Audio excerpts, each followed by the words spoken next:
All right, everyone, let's begin. And before we begin, welcome and thank you for sharing, your lovely afternoon with us. Okay. We are, and before we begin, some housekeeping rules. Okay. You will be muted as you join. You will be able to post your questions in the chat screen. Okay. Make sure you send us all your questions. We will reply to all of your questions either during the session, and if not, then we are going to take it back and reply to each and every one of you over an email. And we're going to send all of you an ebook. We've released a communication guide, an ebook that can just not just help you become like a super host, but also something where you can strategize, your guest experience, make that superb. So that, and we've also got some interesting gifts. Okay, so you can post your questions and stay till the very end for that. We have 10 free books of the $1 Million Host. Our panelist here, Julie, has created this wonderful book. She's actually, created a $1 million business, sold it, right before COVID, right? So fantastic timing. And she's now selling this book. It's selling like hotcakes. So 10 lucky ones are going to get that book. And that's not all right? So everyone here who loves everything from, the tech factory, we've got the coolest tech gifts, right? From an Alexa to a smartwatch to a earpod. So stay tuned, plug in your questions and stay till the very end. All right. I'm Rutu from STAAH, and STAAH is a hotel technology provider. We are extremely humbled to share our products and services with about 12,000 hotels globally. Okay, so let's begin today with a story. So Nitin and Dipti, they run an NGO. It's a center for educating kids.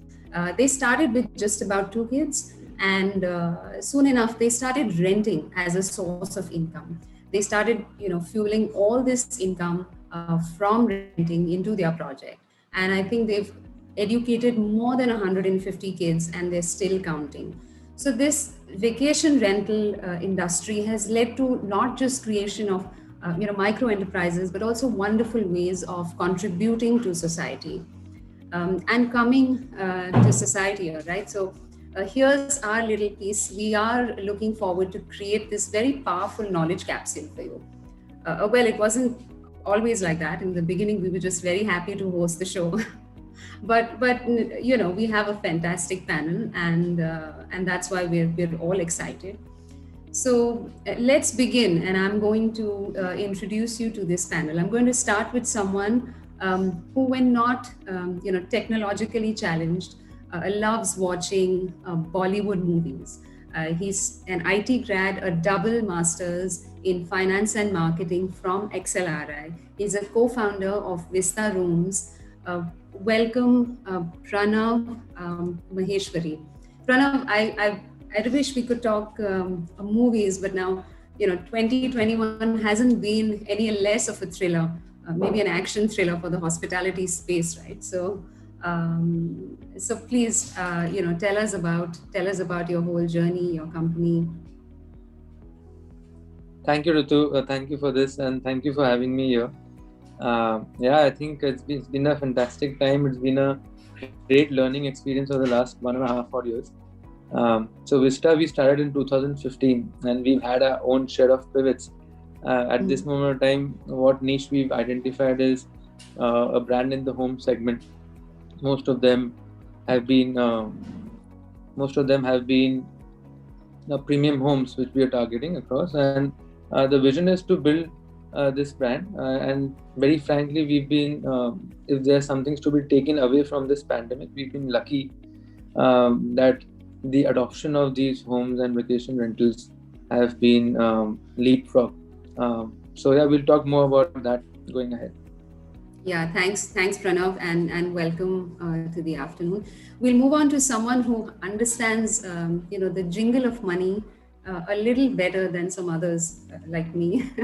So he's been a former investment banker in New York, and London, right? He is the co-founder and a CEO for Isprava and Lohono Stays. So, Isprava is a leading home builder in the luxury segment, and Lohono Stays is a service luxury rental brand. So, Nibhrant, welcome again to the show. Thanks, and Rutu. Nibhrant, my question to you is, how do I get rich? But I'd like to reserve that question for someday in person. Tell us, Nibhrant, this whole move, and how's it going, and what's your company all about? Sure. So, like you mentioned at the beginning, there are two businesses. One's called Isprava, where we focus on building super luxury homes. So, we've built hundreds of homes across India, ranging from $1 million going up to, tens of millions of dollars for the who's who of India. Lohono Stays is basically a business that caters to the similar or same clientele. However, it's a rental part of the business, right? And it kind of stemmed from Isprava in order to solve problems of homeowners who bought these homes and then realized that, over time they might become cost centers. So that's how we started the business, to be able to kind of solve for various issues around making the home useful and making it a profit center. So yeah, excited to jump in with when you start asking detailed questions shortly. Yeah, welcome again, Nibhrant. Lovely having you here. And now we'll move on. Let's move on to someone who is an entrepreneur driven by a dream. He wanted to change the way Indians holiday. He is I think he loves technology and tennis alike. All right. So Deven, Parulekar. Deven, it's great having you here. You've already aced, I think, at the whole vacation rental business. I think, tell us, how do you really hack into this whole space, and how do we catch on? So thank you, Rutu. Thank you, Rajesh, for having me on this show. You latched onto the right word, hack. Because that's actually my past career. I built out the cybersecurity practice of Viva India. In fact, one of the small trivias is that on this panel, Amanpreet, Pranav, and myself, all three are ex-Viva India, and that's quite. Oh, wow. We were colleagues. That's the company to look out for. We were colleagues at a point of time, and now we're competitors and, of course, co-conspirators in this journey of transforming hospitality in this country.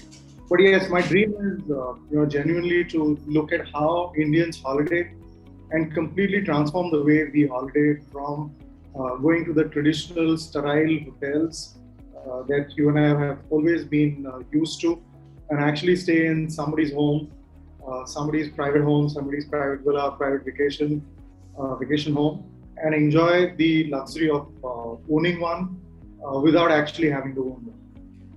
Yeah. Great, Deven. So welcome, I think, to this show.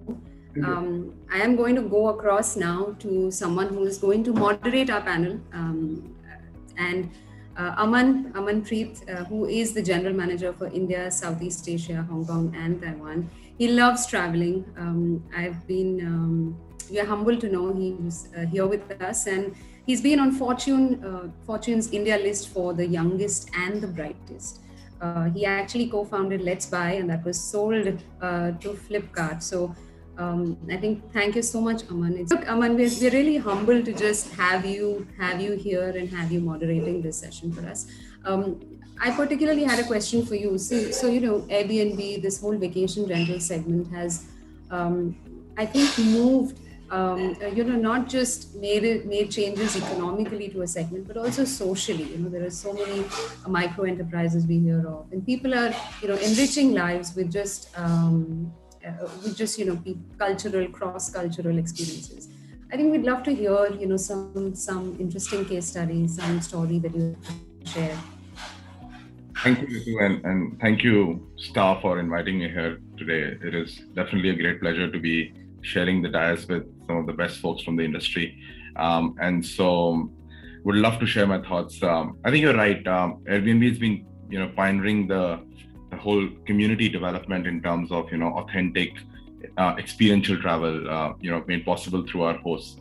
Every time you think about vacation rentals or every time you talk about homestays, typically the image that comes to your mind is like a pool villa in Goa or a cottage in Shimla or some other hill stations. But I think what we have seen at Airbnb is the real value of community-driven, tourism. I'll give you an example. So a few years ago, we partnered with an organization in rural Gujarat. This organization is called STAAH, which is basically Self-Employed Women's Association.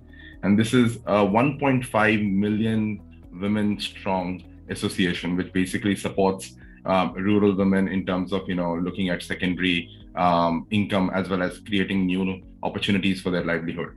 And who would have thought that, a global tech platform would be able to kind of partner here. So we worked, cutting it short, we worked with the organization, we imparted hospitality training, shared some best practices, and a handful of hosts, primarily rural women, came on the platform sharing their beautiful homes and a lot beyond their homes, a lot about their culture, about their history.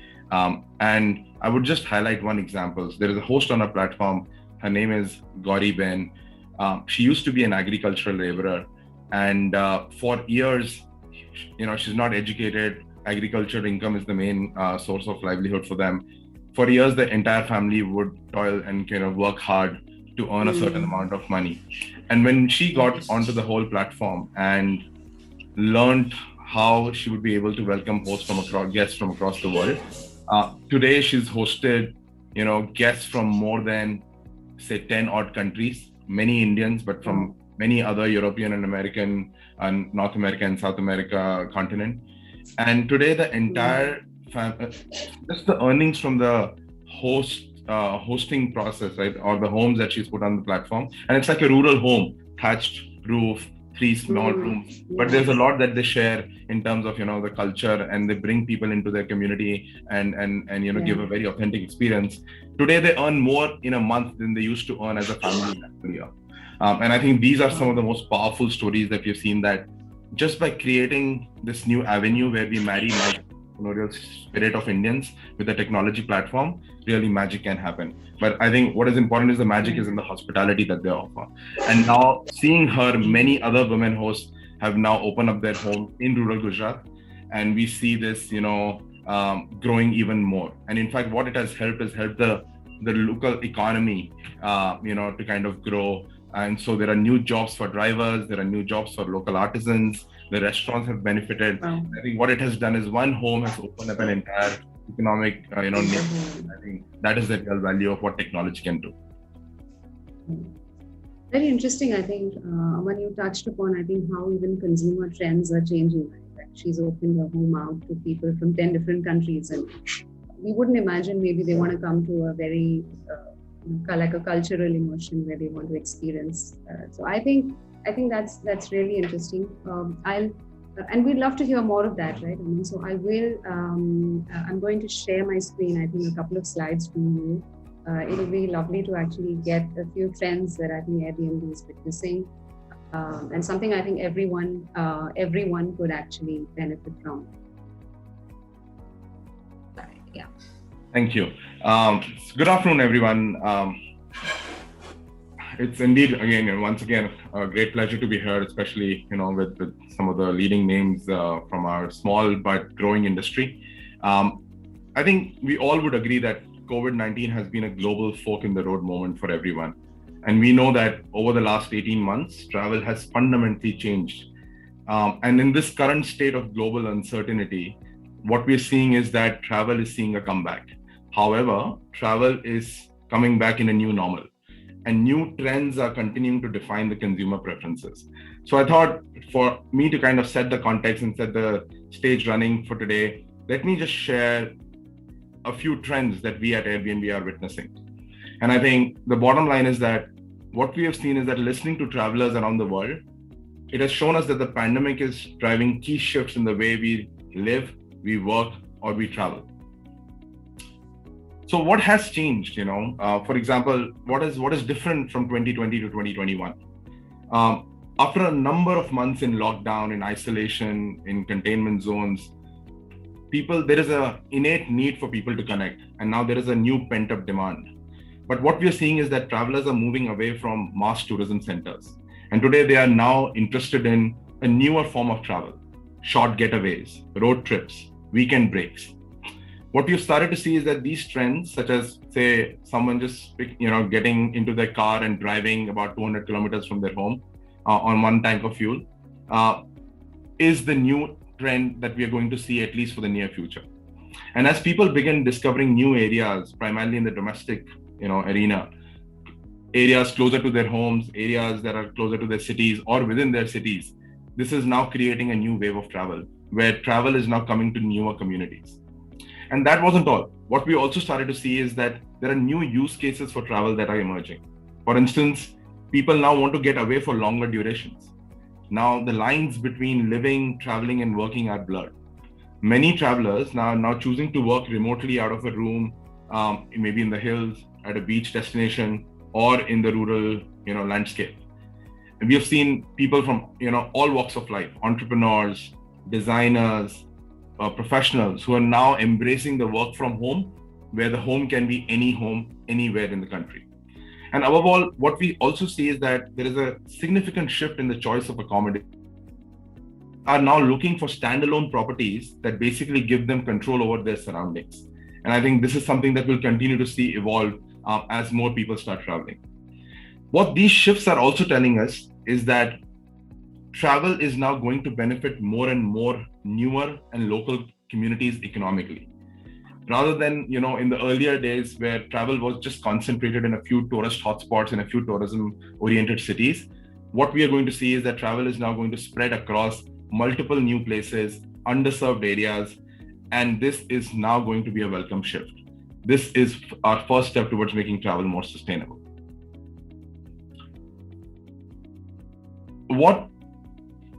As we were entering into 2021, we wanted to understand how these changes in consumer preferences and shifts are now going to impact in terms of the choices that people will have. And what we did was we partnered with YouGov, which is a renowned agency, and we spoke to thousands of people in India across demographics and wanted to share some of those findings that we had. What we found was that when travel resumes later in the year, it is no longer going to be about where the adventures happen, but it is going to be more about whom they will be with. I think what this means is that Indians have nurtured deep connections built with their loved ones during the recent lockdowns. And they also now want to reconnect with their friends, families that they don't live with. And so their ideal travel experience in 2021 is going to be a safe getaway from a home where they can create more meaningful moments together with their friends and family. This is not all. There is more that we found. One thing is for sure, travel will be back. We are one of the most resilient industries in the whole world. And the numbers also kind of indicate the same level of interest. 57% of the Indians, based on our survey results, have plans to travel or expect to travel in 2021. And this also indicates that the trust in travel economy is very much on its way to recovery.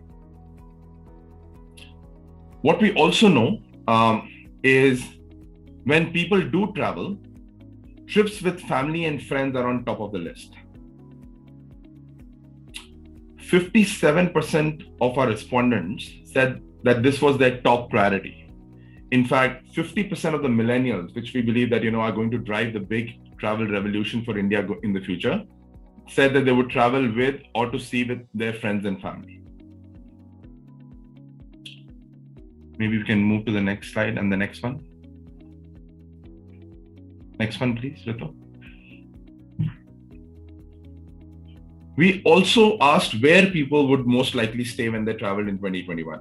And here's the real surprise. 85% of the respondents said that they would want to stay in unique accommodations and that they are more than willing to explore newer formats of accommodation. Formats such as heritage homes, farm stays, standalone villas, traditional homes, havelis. All of this is now finding, interest amongst the new group of travelers. And with the lines blurring between living and traveling, people also want to experience longer stays in some of these accommodation formats, which opens up a big opportunity for the vacation rental industry. Another interesting finding that came out of this is that when we asked people that where are they going to go in terms of seeking travel inspiration, the answer was very simple: social media. Our survey found that social media was the number one source of travel inspiration for many. And almost 63% of the millennials were open to sharing their experiences that they will have in these unique accommodations or with the hosts or with the people in the neighborhoods, so that they can inspire more travel amongst their peers or family members. What this means, all of this is going to fuel local travel diaries, and this would help, unearth newer destinations and newer experiences. When we asked where people would rather go, the answer was very simple: in the lap of nature. And I think with the months of lockdown, a lot of people have got this opportunity to introspect in terms of what responsible choices they want to make. And 50% of the would-be travelers said that they find nature travel more meaningful, and they will continue to use nature holidays to relax, recharge, as compared to our urban spaces. In fact, 25% of our total respondents said that they would like to go specifically to the hills as and when they are ready to travel. After a year like 2020, many people have begun to appreciate the environment, the welfare of communities, and just the fact of slow living. So, sustainable travel, or the choice of sustainable travel, is now a priority for almost 94% of the people that we polled. Now, this is a staggering number and goes to show how important it is to nurture travel that is at the heart of communities, that just not enables them economically to benefit from tourism, but sustainable and inclusive travel is in many ways going to be the future of travel. It also comes as no surprise that, health and safety remains important. Almost 60% of the respondents overall considered that to be one of the key priorities when they will choose their accommodation going forward. Many guests are looking for standalone properties that afford them more control over their surroundings, and unique properties that are closer to nature. And that is where, outdoor amenities and experiences are going to be a very critical parameter when people look at any kind of a choice for accommodation in the year. So in summary, I would say this year, Indians want to travel, but they want to travel safely, mindfully, and they want to travel with their loved ones. Now, these are the kind of trends that are driving differentiating offerings and customer service innovation and experiential travel offerings in the whole accommodation industry. And I think this is an exciting space for all of us that are today, on this webinar. In fact, when I was thinking of what I should share more, I chanced upon a very interesting report by the Internet and Mobile Association of India. And it talks about a number of factors in terms of analyzing the vacation rental, the homestay industry first. And from their perspective, I thought I wanted to share a few other aspects which I believe are very important. What we are seeing over the few years is that homestays are creating massive economic impact apart from the other social good that it is bringing in. Just in terms of numbers, the economic impact as per IMAI report from homestays is close to almost 2,600 crores in terms of the value of output that the homestays have been able to generate. Out of this, about 880 crores is the overall value of homestay segment specifically, the hosts, that the money that they are earning from that particular activity. In fact, in terms of economics, the estimated output multiplier was 2.04 for the homestay sector, which basically means that every time there is one unit added in every homestay or any one unit of demand is created in the homestay sector, the overall economic impact is almost twice of it.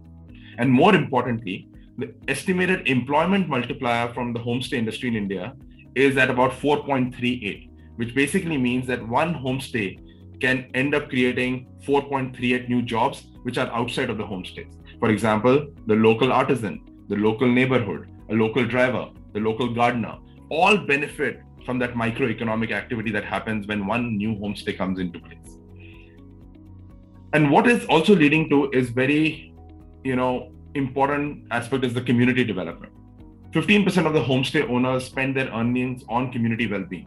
And this is helping bring social empowerment to many sections of the society. One of the key aspects of this report was the role that technology is playing as a key enabler. And almost, if you look at the benefits across the medium, whether it is increase in outreach, increase in revenue, in the diversification of the kind of guests, or just growth of their business in terms of occupancy and revenue, tech is creating the biggest change in terms of whether it's distribution or operations. And when we look, and when that report looks deeper into what is the motivation behind people starting homestays, almost 78% of the people said it's income generation. For many, it is the sole source of income. For others, it is now becoming a secondary source of income. And it is also now taking a very micro-entrepreneurial approach where newer businesses around property management, around homestead ecosystem are now coming into play.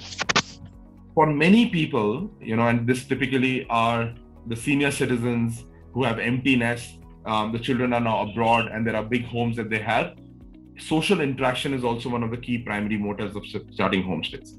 So overall, I would say, this is a very interesting time when we are going to see consumer segments or consumer preferences changing and a clear shift towards a newer kind of accommodation, a newer kind of travel, which is more authentic, immersive, but that gives people more control around their surroundings. But while on one hand, the guest preferences will kind of fuel growth when travel comes back, on the other hand, there is a very, important and growing ecosystem that is creating economic value as well as societal impact that is now taking place. And I believe that for all of us here today, this creates a very good opportunity to be part of something that will be a big and bright future in the coming days. Thank you, Aman. I think that was fantastic. I particularly like the economic impact, right? We don't know how something small that we do can have such a significant impact on everyone else. We will actually quickly run a poll for everyone here. We have a fantastic audience that is still pouring in. We'd love to hear, from you in terms of, are you here to start a homestay? Are you looking at it from an investment perspective? So we will also be running a poll on the side, and please go ahead and vote for that one. And we'll quickly, I think, now jump into our first session. Aman, you will be taking this, and we have some, lovely questions with all our panelists. Over to you, Aman. Thank you, Rutu. As I said, we have one of the most, I would say, entrepreneurial folks on the platform, not only in India, but from across the world. I want to start, just by going into some of the specifics from a supply perspective. And Nibhrant, I would love to, start with you. From a supply perspective, what changes do you think the pandemic has driven in terms of the ownership of homes? Any trends around asset owner interest specifically for vacation rentals that you can share? Good question, Aman. I think what we've seen are 2 or 3 trends, right? Number one is that there is this sustained and secular move towards owning homes that are not in primary cities, right? Originally, the thought process always was, look, a holiday home is a luxury. You first buy your primary home in a city, then you make a lot more money, invest it elsewhere, and then when you're about to retire, you spend that money on a luxury like a holiday home. But what we're now seeing is that 2 or 3 different types of buyers that are now treating holiday homes almost as necessities. You have the super rich, right? So we're in the process of building more than, I think it's 3 to 5 homes that are over 100 crores, right? So these are the super rich who historically owned, of course, massive homes in primary cities within India and then holidayed abroad, right? So they own homes in London or Miami or Dubai or Singapore, whatever it might be, who now realize that, look, we need something outside the city in India as well, right? Because if something like COVID happens again or any other emergency situation, we need that.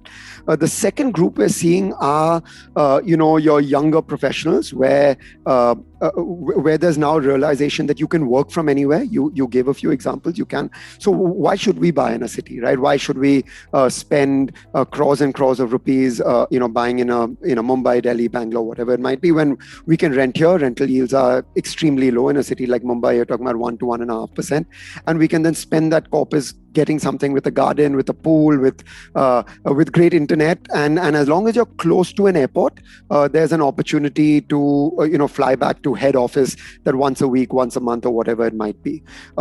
On the rental side, right, what we're seeing again from a supply perspective is homeowners and asset owners now taking this entire homestay market a little more seriously, and realizing that in the last year, while hotels were effectively shut down, at least for a long time, there's again been this move on the demand side towards beautiful standalone homes, and now it can become a proposition where your home can actually now become a profit center, right? Which may not have been the case because it wasn't in the news and wasn't necessarily in the line, in any homeowner's line of sight.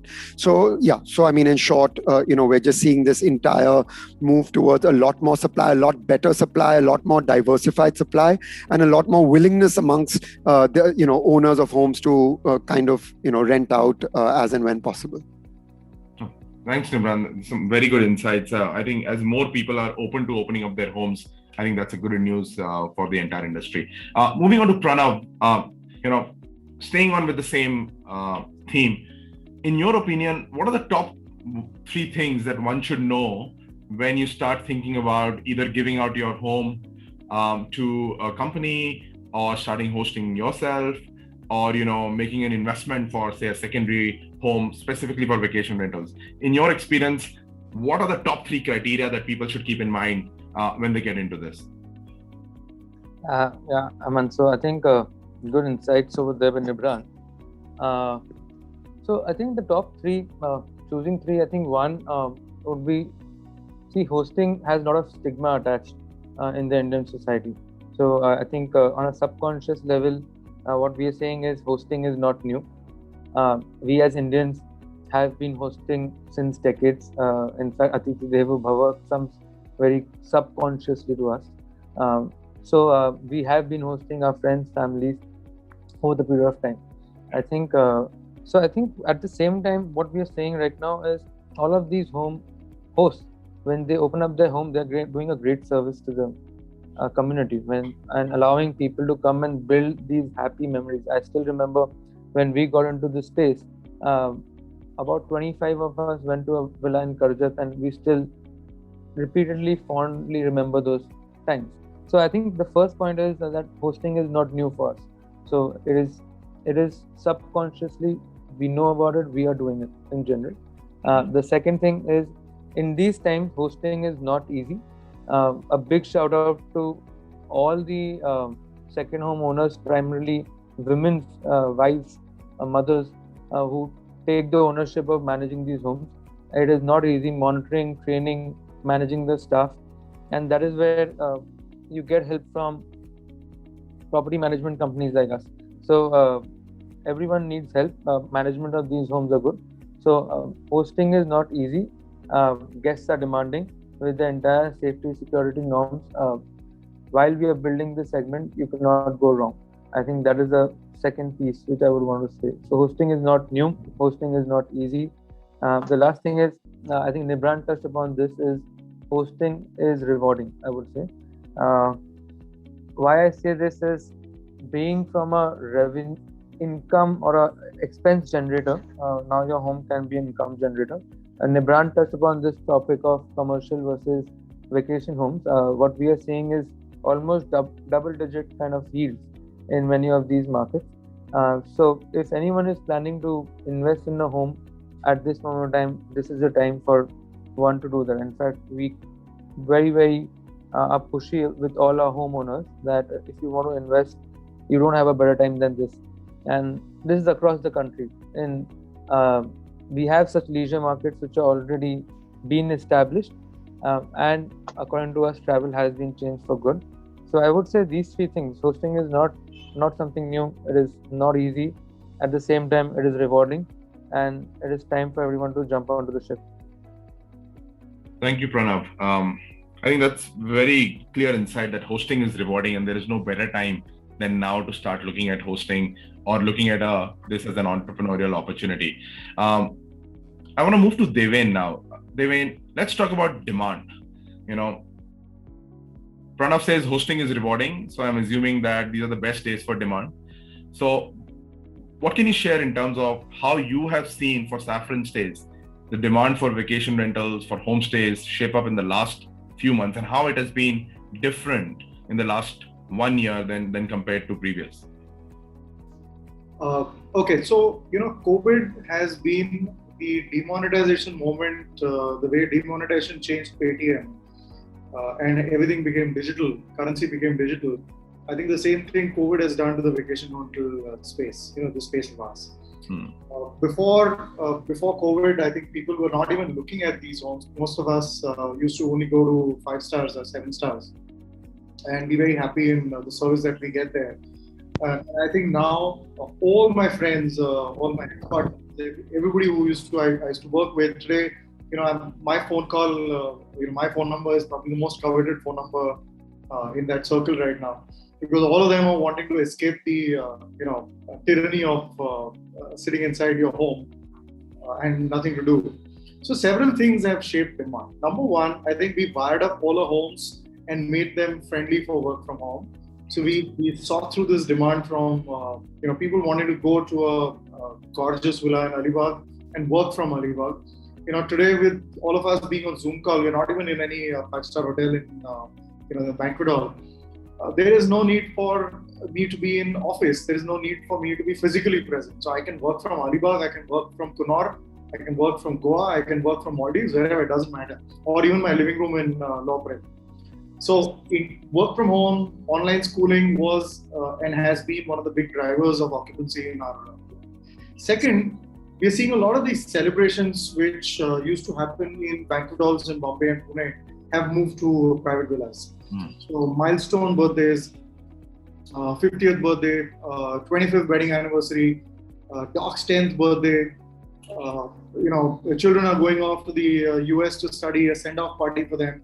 Any and every reason to celebrate is now being, is moved to a private villa with the SaffronStays. Third thing that we see is, people have been away from each other for a long while. Families have not met each other for a long while. Festivals were always one of the reasons why people used to come together. But now private villas is an occasion to actually bring families together. So in fact, our tagline actually says, where families bond. And we came up with this tagline 6 years ago. And truly we see that in action right now because of the way, people are longing for that social quotient in their lives. Fourth, we are seeing that as entertainment options in and around us, whether it's restaurants, whether it's theaters, whether it's malls, there are very limited options around. International travel has been deeply impacted. And some of these things have actually forced a lot of people who always ignored the private vacation homes because they had doubts in their mind about the quality of experience, they had doubts in their mind about certainty of experience. All of them are now coming to us SaffronStays and saying, you know what, I would rather now try this out. And once they try it out, all of them call me back and say, dude, you have changed our habit.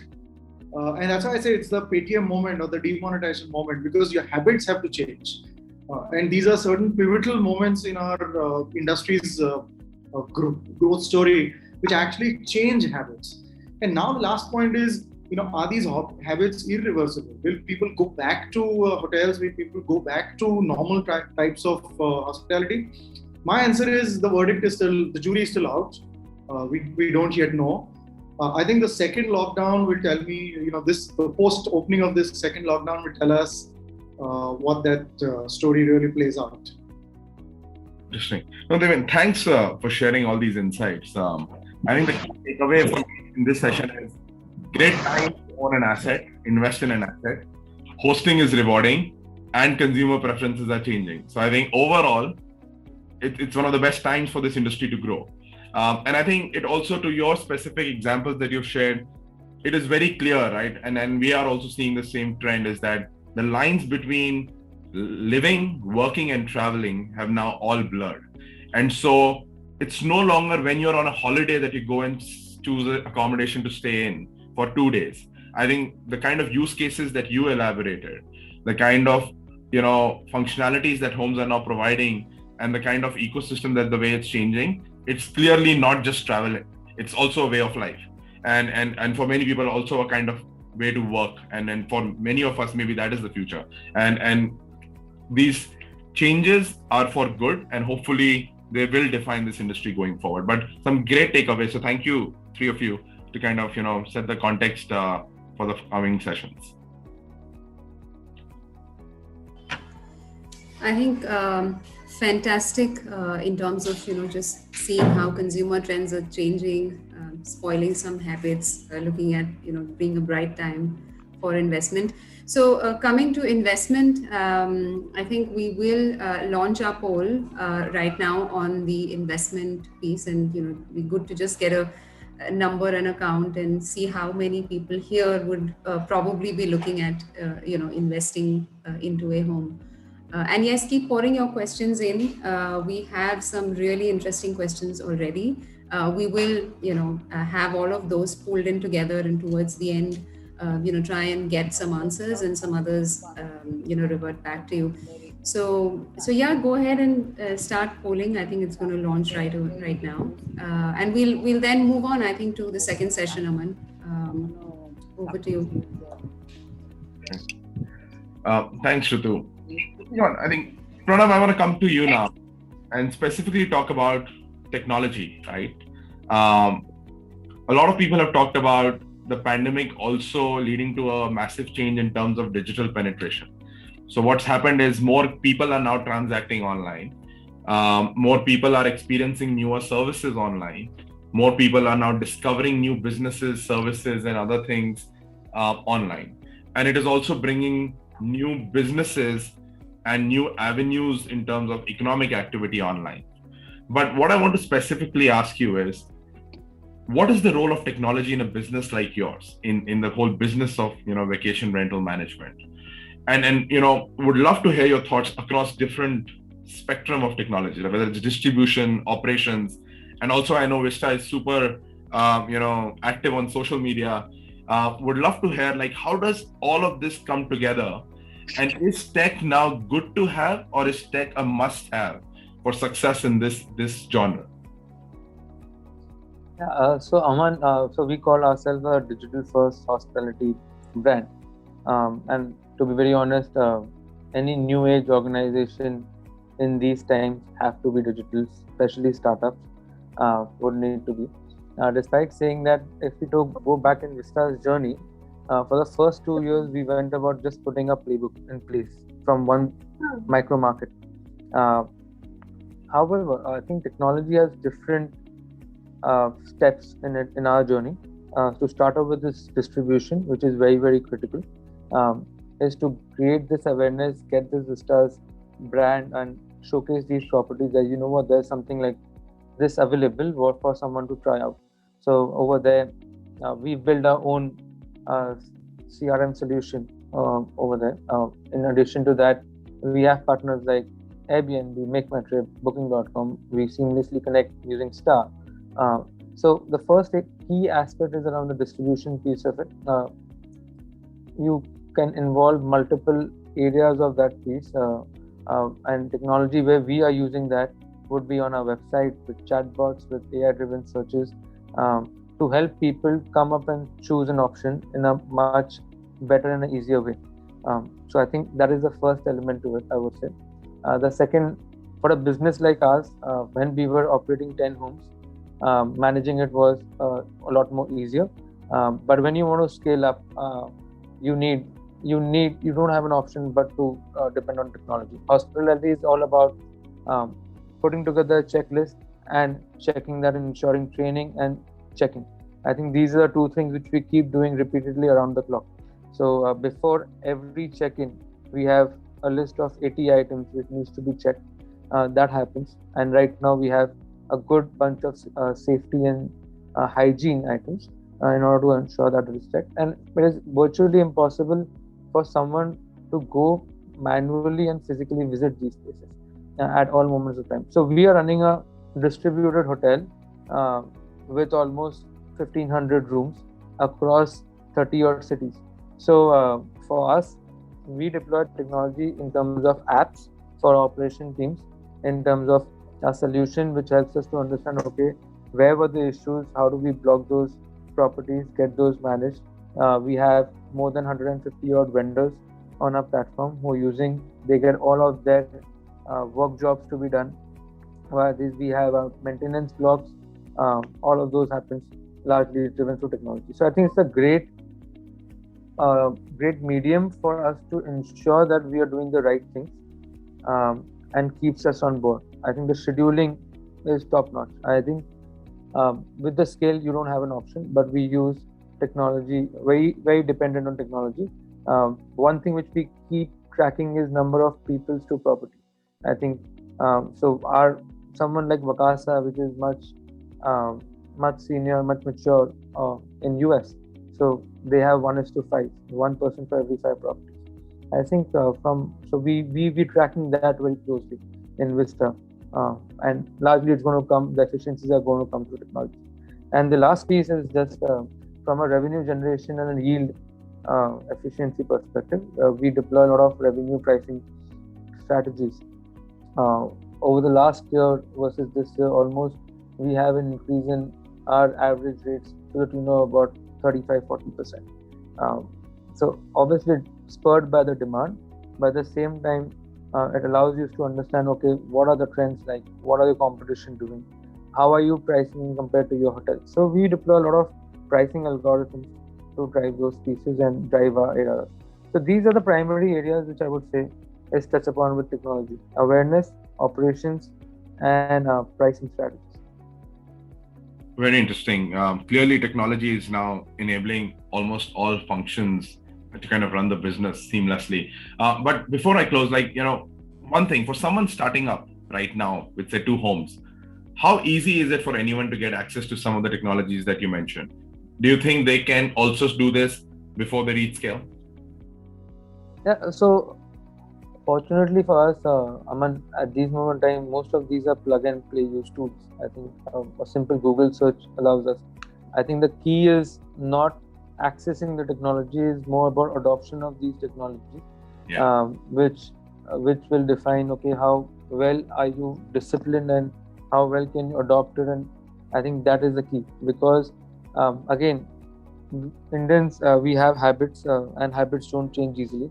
And hospitality is all about monitoring and training.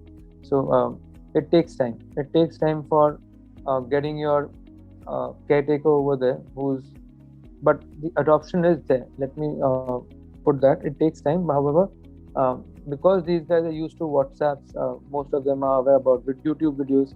We know how well everyone is educated about Corona at these periods of time through these messages. So adoption is the key, I would say. Accessibility is very easy to have. I think you have all the tools available online. And most of them are for free.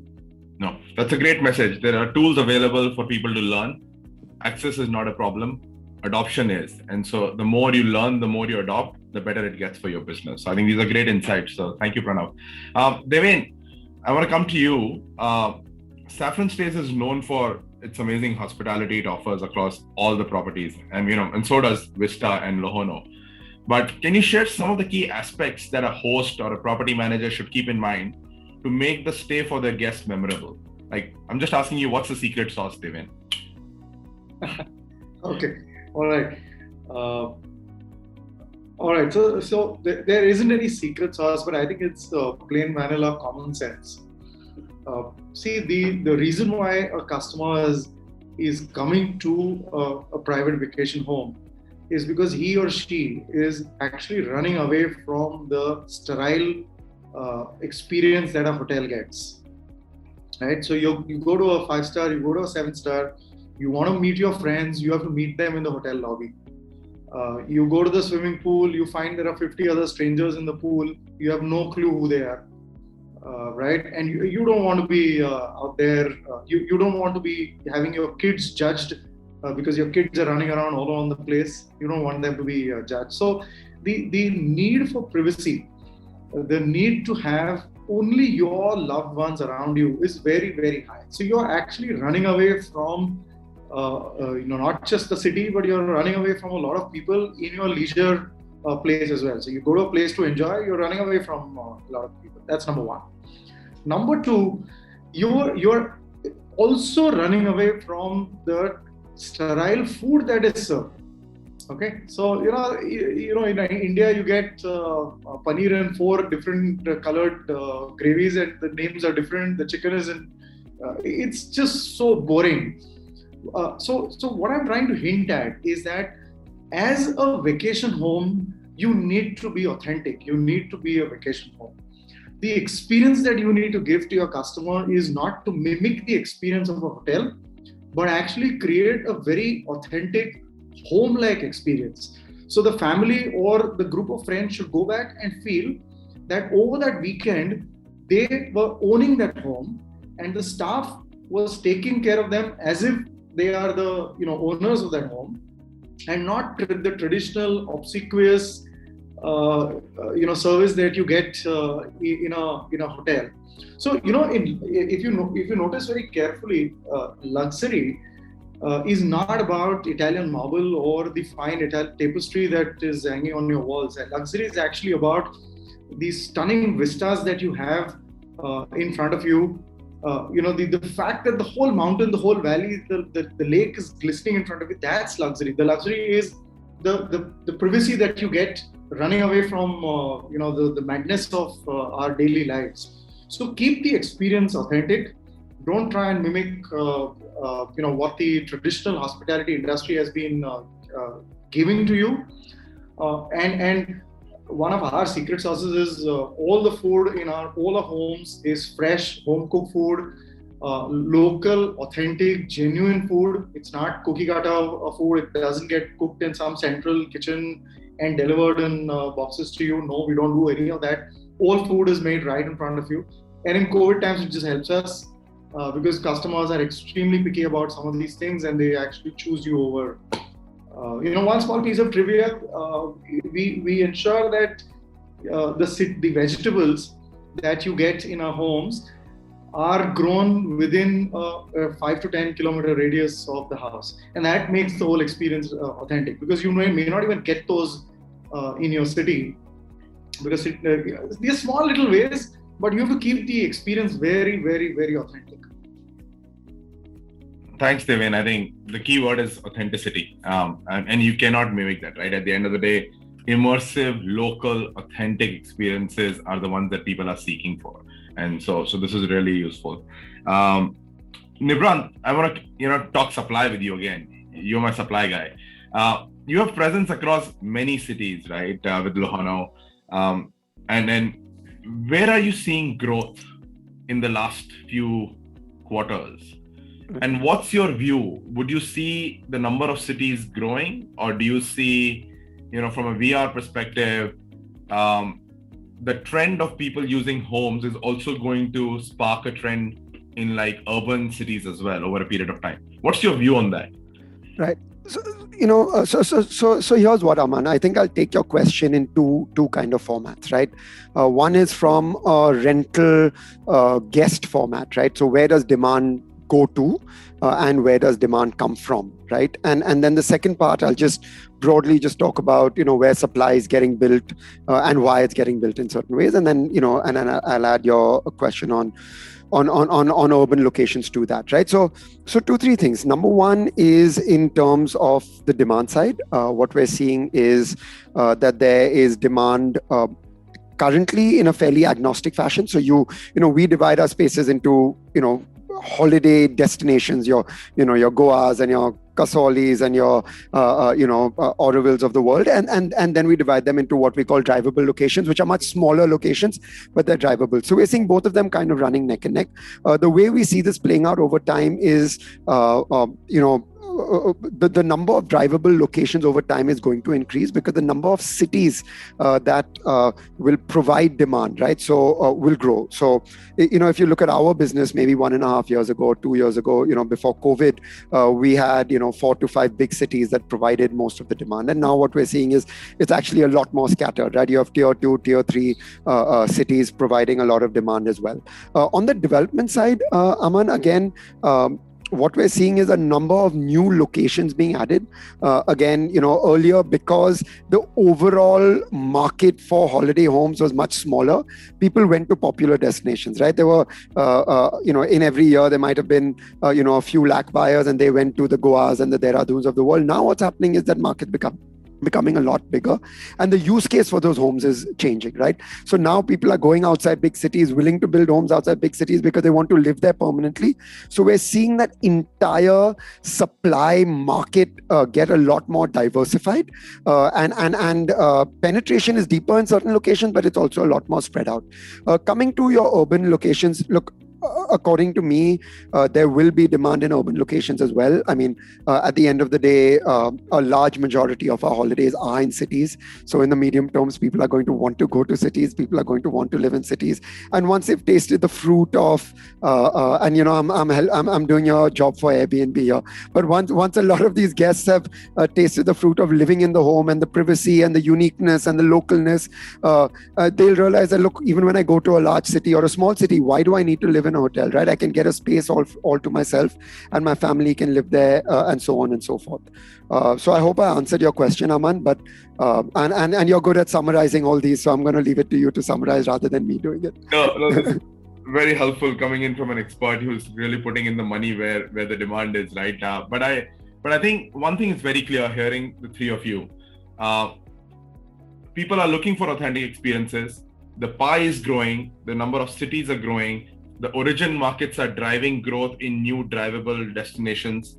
And this, when people get amazing experiences, powered by companies and powered by hosts like you, they want to do it all over again in newer cities. And that kind of makes it even bigger. So I think very good insights from the three of you. And I think the bottom line, technology is a key enabler, whether it's distribution, operations, or just creating more brand awareness. And as more people adopt these technologies, it's only going to create more word of mouth and more business across the spectrum. So thank you once again for all the insights. Yeah, Aman, I think wonderful insights.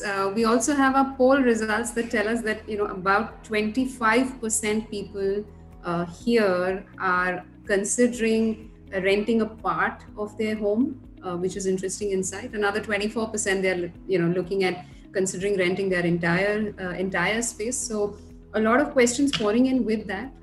We will, like I said, come back to you. But it's interesting. I think, interest rates seem to be at an all-time low. I think people are looking at, capital gains in a few years. There's a lot of them interested in getting into this business. So for all of you, I think you have wonderful insights today.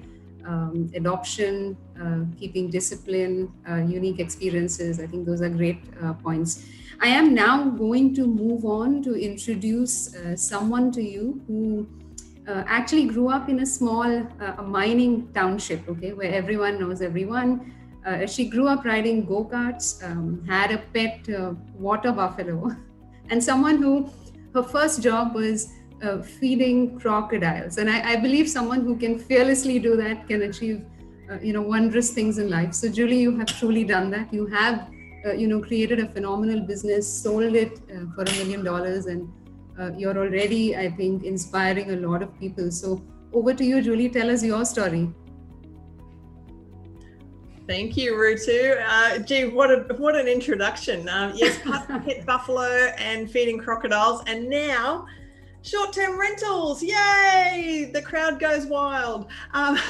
Look, I'm so excited to be here, folks, and it is just wonderful. I am obviously, I have a little bit of a different accent. I'm coming to you from Australia, and what a perfect topic, because I'm 4.5 hours ahead of Indian Standard Time. So I can tell you with very good certainty, the future looks bright. And I'm here tonight to talk to you, today to talk to you just a little bit about what's happening in the rest of the world. But I tell you what, it's interesting to hear what Amanpreet, and the other guys have already been talking about. The trends, the information, it is so similar world round.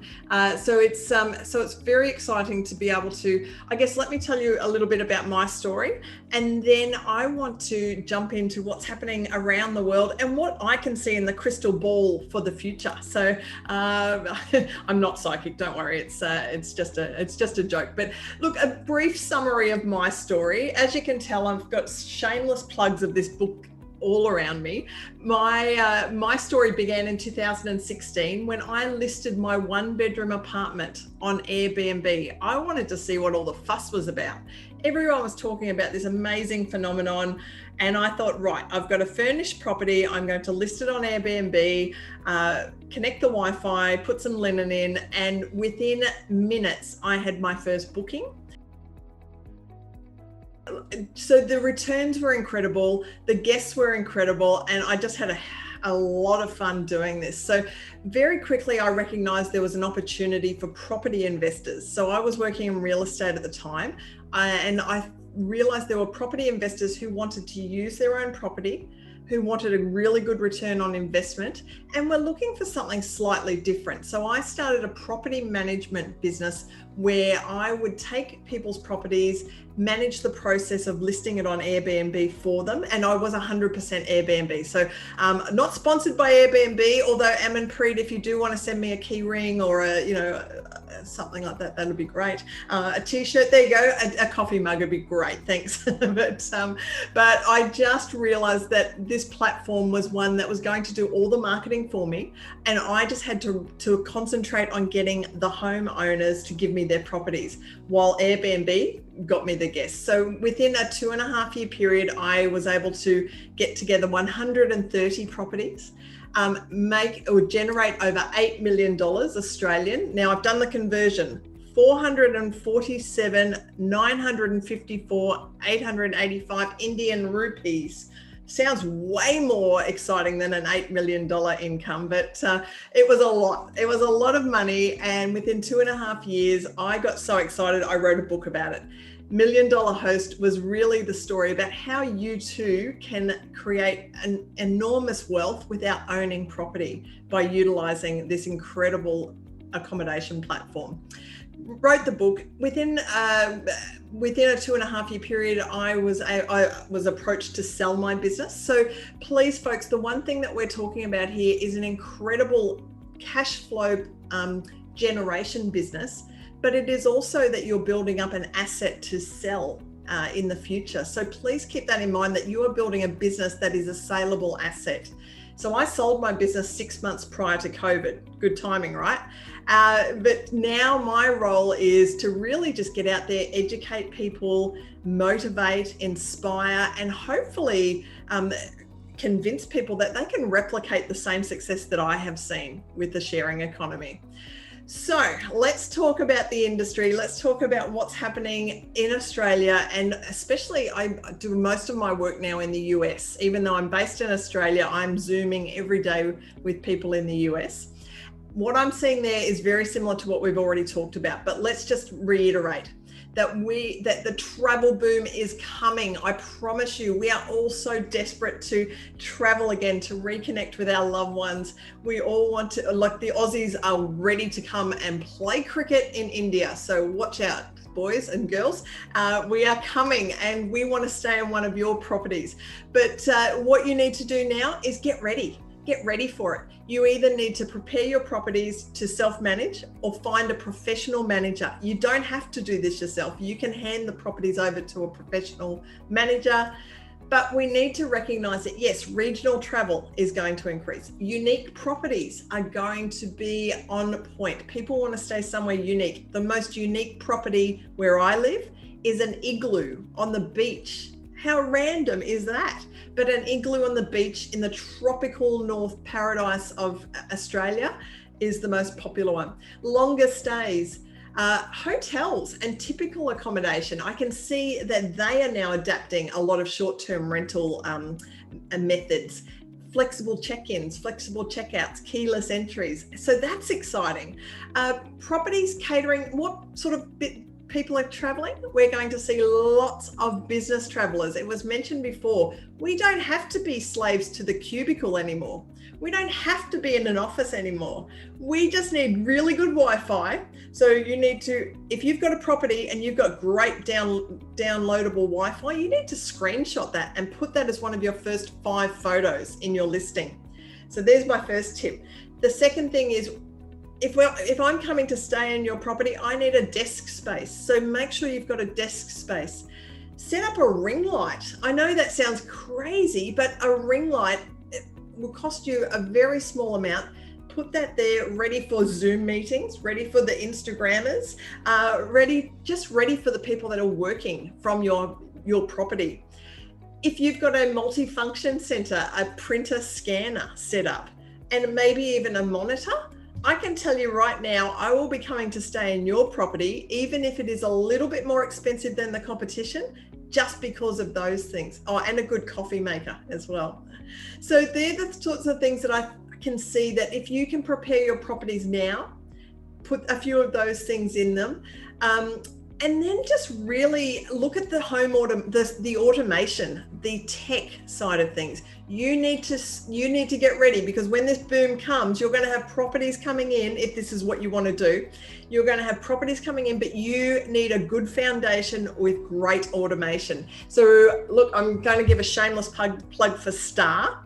The STAAH vacation rental system, one of the best I have seen. So seeing all your properties on the one screen, being able to communicate with your housekeepers, being able to see which properties are cleaned, which ones I can allocate, absolute game changer. Go STAAH. So look, the other thing I would like to say is, yes, I am obviously a big fan of Airbnb, because that is how, well, it's changed my life. It's changed a lot of my family and friends' lives. But I just know that just recently there were some updates that were put out, and over 100 updates, and they are awesome. The flexibility options now for a guest looking to get onto Airbnb and being able to look at flexible dates, flexible destinations, flexible property types. Once again, another game changer. But this means to me that Airbnb will remain as the #1 online travel agent worldwide. Okay, so take it from me, worldwide, Airbnb #1. Folks, what else do I need to tell you? I know I'm running out of time. I only have a short period of time, but poor Rutu, she said, you've only got 8 minutes, but I could talk to you about this all day. I just would like to say the big boom is coming. The travel boom is going to happen as soon as COVID is controlled.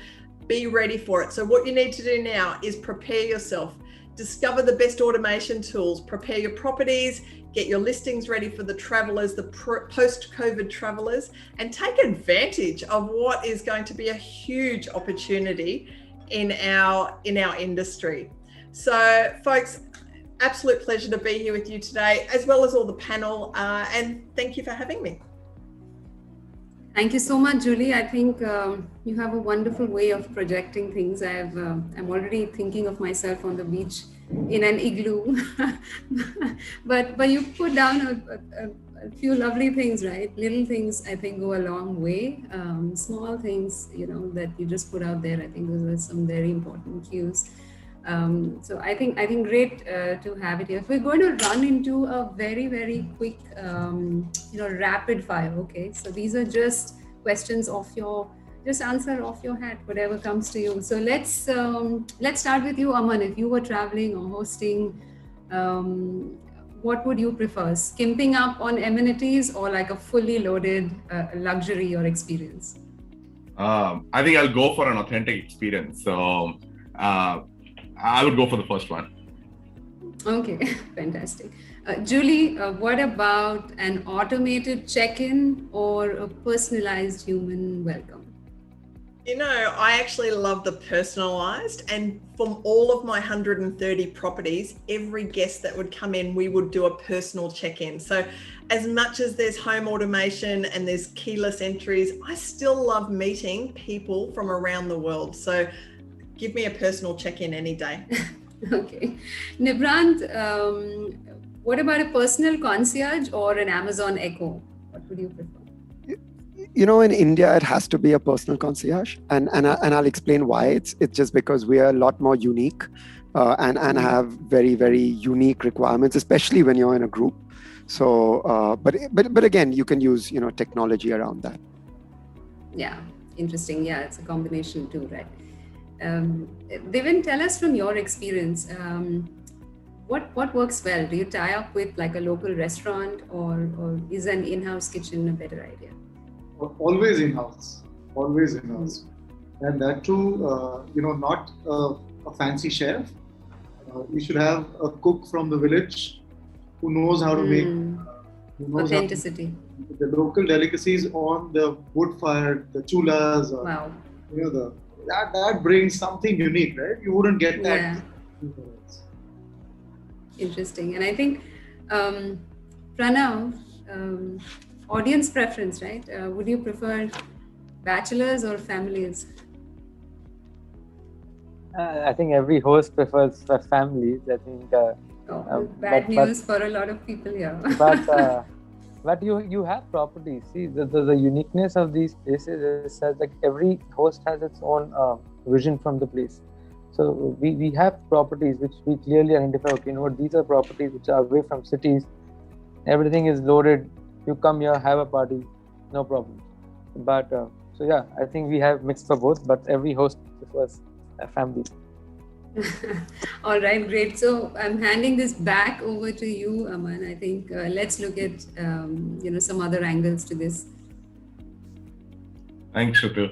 I'm gonna keep it very simple now. Coming to an end, there have been some amazing insights already shared. I would love to go through across the entire panel and ask one key question, like, in their view, what is the future of vacation rentals in India?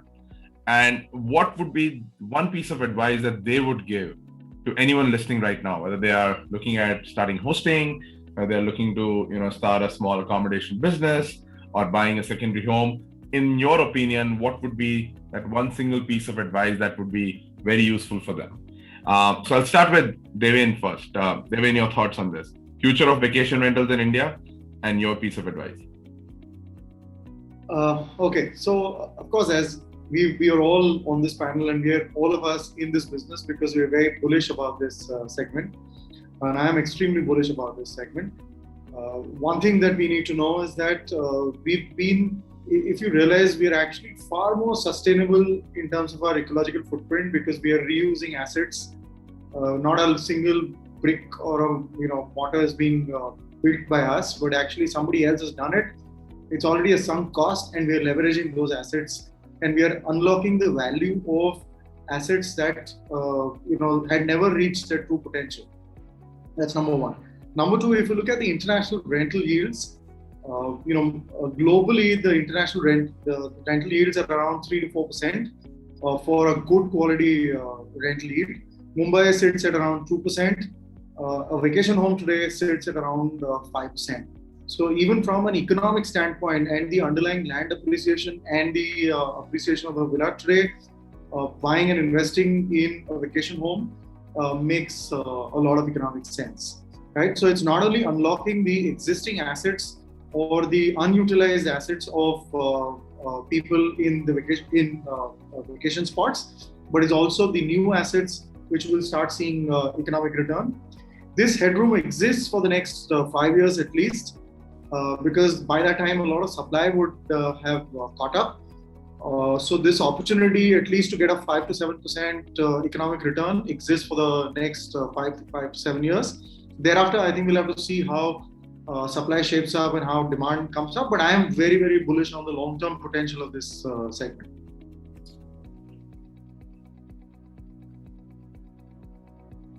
Thank you, Deven. 5 stars from you. Long-term potential seems to be very bullish. Nibhrant, what are your thoughts on this? I'm going to echo what Deven says, right? And I think the fact that we're all in this business means we will all feel the same way. But I just think just taking a step back at a macro level, right? Travel is going to rebound. It's going to, it's going to be a absolute rubber band effect. What that means is all sectors and all levels of travel are just going to boom, including hotels, including resorts.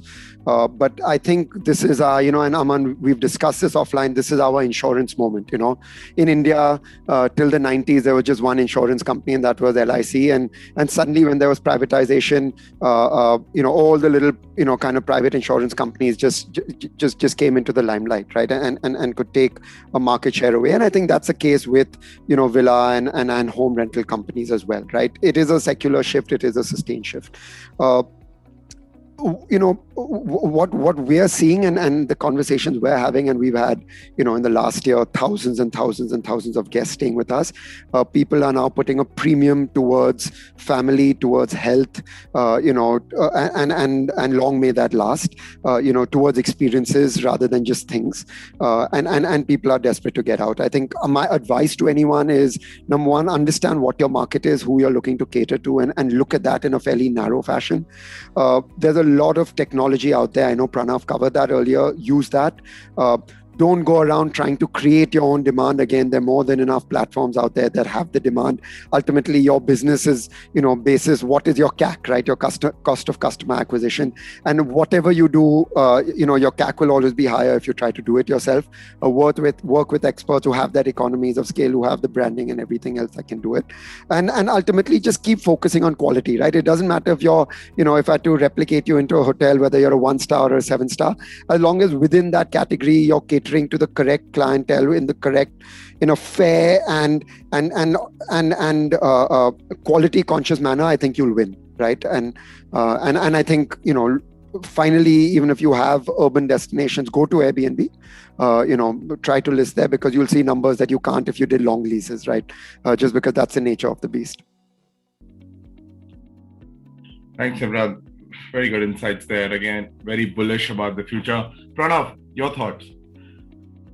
Yeah, so I think Nibhrant, Deven covered most of the things well. For us, vacation homes as a market is going to be a lot bigger. It is not going to be restricted to villas. So you'll have log houses, glamping, luxury tents, container homes, all of these. And these are no longer an alternative accommodation for foreseeable future, at least for next 12 to 18 months. These are preferred accommodations which people are going to have. So definitely there is going to be a lot of supply which would come in, run rightly so. If you're anyone, my advice would be, if you're someone who's not experienced a home yet, do that immediately. So you get a flavor of what that is. They've even covered about the yields. Very true. I think in cities like Mumbai, Delhi, Bangalore, you'll get 1-2% vacations home. At this moment of time, you can get yields of about 7 to 10% odd. So one is experience a home. If you get an opportunity, invest in this segment. And the third is, if you invest, give it to Vista to manage it for you. So these are my 3 things. Thank you, Pranav. No, these are some great insights. I think overall, the future looks bright. And as Julie said, she's already looking into the future. We have seen the boom coming in. I go back to 100 years ago, right? After the Spanish flu, there was a whole concept of the roaring 20s that came back in terms of, economic development, change in consumer lifestyles, and a lot of pent-up demand across sectors. And I think we are now hopefully at the end of the pandemic, and I really have my fingers crossed that it is the end. But there is this pent-up demand, and I think it all stems back to the innate human desire to continue to connect and to experience new things. And I think that no pandemic can take away. And the resilience and the hope would definitely mean that the travel industry, like always, will always bounce back in a big V shape.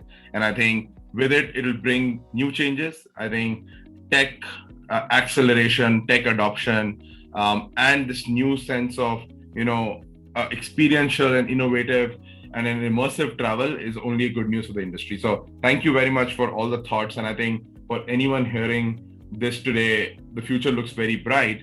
But I have one question for Julie. Looking at the future of hosted stays, you've talked about technology and we've got into the whole concepts of running business, but let's talk geeky stuff, right?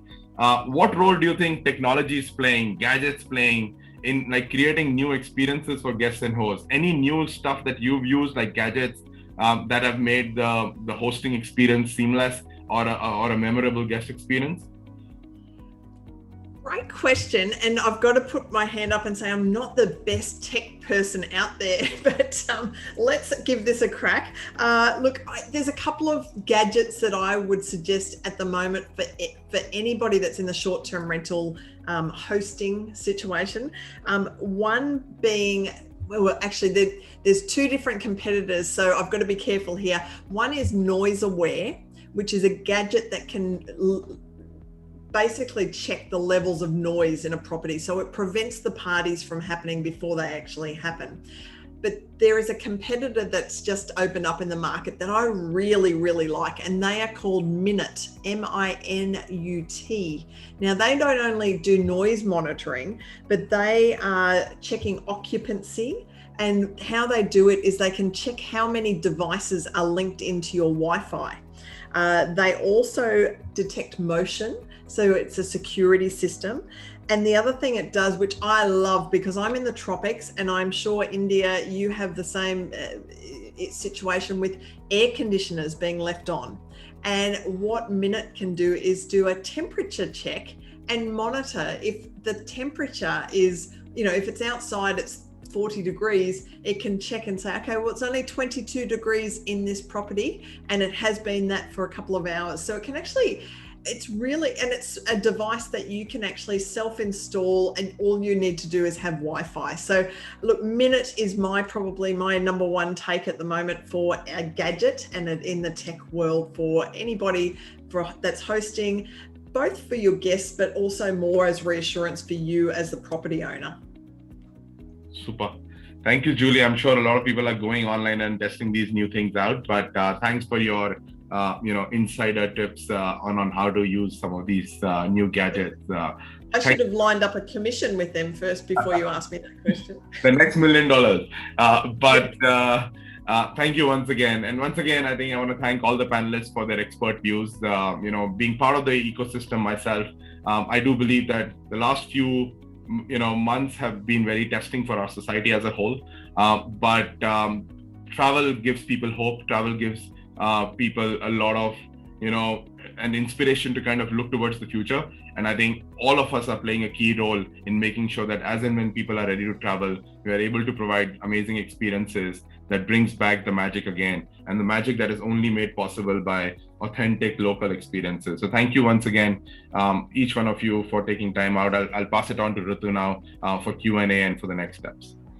So thanks everyone. I think those are wonderful insights. Everything looks positive coming back, moving on. So look, we are, just keeping track of time. So we have some fantastic questions, and we are going to give away a lot of awards, but we are unfortunately not going to take up the Q&A right now. Just in the interest of time, we will email them back to you.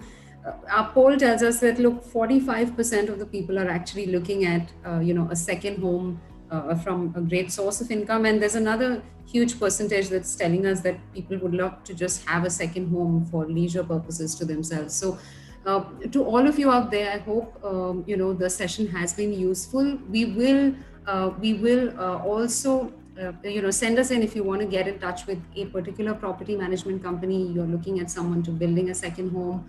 We'll make sure we get the right people across to you. We're also going to email you, of course. We've actually come up with a communication guide. I don't know if you can see it, but this is more around messaging, how you can get, the right kind of messaging out there, be a super host. And in addition, what we'll do now is, like I said, we'll come back with the questions, but we're going to run actually some awards, all right? So this is the time when I feel like when I went back to school and there was a carnival and there used to be a wheel that would spin and throw out some sweet treats. So I am going to request my team, and we are going to run a spinning the wheel and find out who those people are. Somebody is going to get an Alexa, someone's going to get an ear pod and a smartwatch. So there we have this. Okay, we can go spin it. I think the next time we have an internal event, I'm going to suggest this to my company. I'm going to miss out on all this. Okay, so Ajay Bhandari, you do have an Alexa. We will get through to you with this. And we've got 2 more.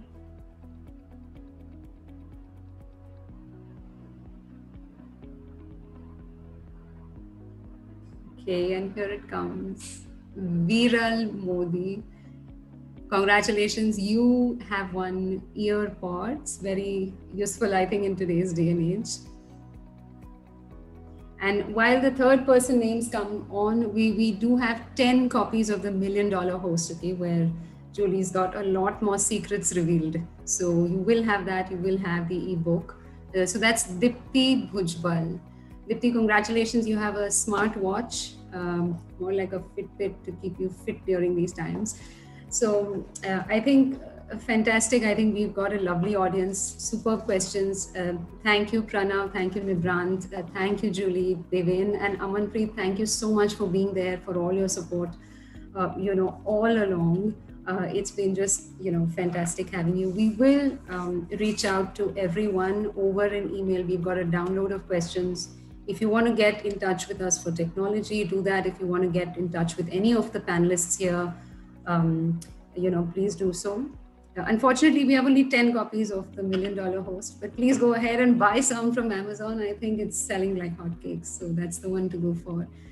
Thank you, everyone, for being such a lovely audience.